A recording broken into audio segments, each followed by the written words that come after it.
নমস্কার বন্ধুরা, কেমন আছো সবাই? আশা করি সবাই ভালো আছো। তো আজকে তোমাদের সাথে একটা ভেজ মঞ্চুরিয়ানের রেসিপি শেয়ার করতে এলাম।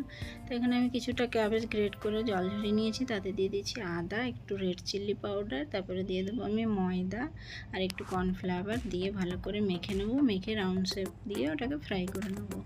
দিয়ে ফ্রাই করে নিয়ে মঞ্চুরিয়ানগুলো তুলে নিয়ে কড়াইতে আমি দিয়ে দেবো একটু কুচনো আদা, রসুন আর একটু কাঁচা লঙ্কা। ওটাকে জাস্ট ফ্রাই করে নিয়ে ওতে দিয়ে দেবো কুচনো পেঁয়াজটা দিয়ে একটু নাড়াচাড়া করে নিয়ে তাতে আমি সসগুলো অ্যাড করব।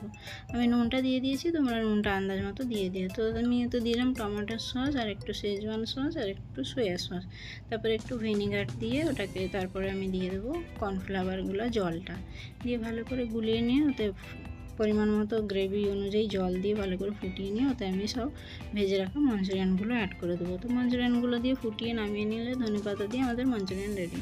তো বন্ধুরা, ভিডিওটা যদি ভালো লাগে লাইক, কমেন্ট, শেয়ার, চ্যানেলটাকে সাবস্ক্রাইব